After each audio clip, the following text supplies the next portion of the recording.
Hey, Culz Paranormal fans, this week we're checking out Deck Z, the Titanic, Unsinkable and Undead by Chris Pauls and Matt Solomon. Now, the Titanic sinks. So yes, the Titanic does sink, but much like Abraham Lincoln Vampire Hunter, which added vampires to the Civil War, Titanic adds a twist to already known story, which is zombies. Zombies aboard the Titanic. Now, if you look into Culz Paranormal, we're actually big Titanic fans. We've been researching the ship and reading everything, watching everything since we were all very little. Mark actually got to meet Robert Ballard.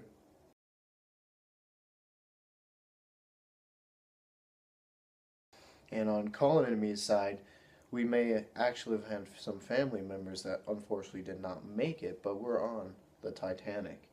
Now, what is the story about? It's about Theodore Weiss, who is a German scientist studying the bubonic plague which had claimed his sister's life. Now, while studying this new strain of this plague, he finds out that it actually turns its inhabitants into mindless, flesh-eating zombies. Now, he doesn't call it zombies at first, it's called monsters, and kind of like a living dead. They don't say zombies until Captain Smith actually says after he's kind of studying this plague, he tries to discover a cure. He's researching a cure, and he finds out the German army actually wants to use it as a mass weapon.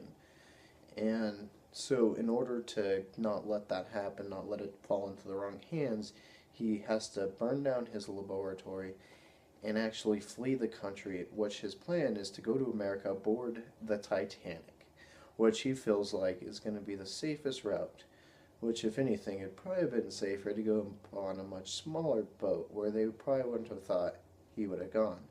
But that's where he goes.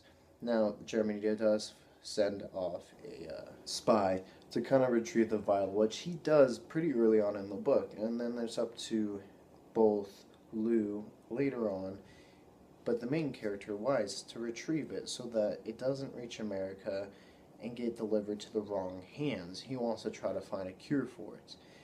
Now, the captain, Thomas Andrews, Bruce Ismay, don't believe him. And eventually they find out he's right. There are zombies on the Titanic.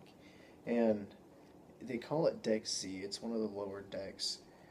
They call it that way because of the zombies. Thomas Andrews says it's Deck Z. And it's up to them to kind of battle the plague of zombies. Thomas Andrews, Captain Smith, Weiss, and Lou. Which they do. They trap them down on the deck. And unfortunately, life's icy fates come in. And the Titanic does hit the iceberg, which unleashes the plague of zombies. Now, is this a great piece of writing? Is it the next Odyssey? The next Divine Comedy? No. It has its flaws. Now, the beginning, it felt rushed. Definitely wanted to get to the Titanic faster, not build the character like I feel they should have. Now, the other characters, Andrews, Captain Smith, Bruce Ismay, not being as full-fledged is okay, because after over 100 years of most books ever written about a shipwreck, we kind of know who they are by now. But Lou and Weiss, it would have been good to see them a little bit more talked about, more developed. And the writing in the beginning, like I said, was kind of rough. It does get a little bit better throughout. And now it's not horrible, horrible writing. Obviously, I was able to finish it. And with good writing, I could definitely rate this probably around an 8. But the way it is, I'm going to rate it about a 6.4 out of 10. So, not a horrible book. Anything above 6 is a book I probably would be able to pick up and read again. So yeah, check it out. If you've read it, let us know what you think. Deck Z, the Titanic, Unsinkable, Undead.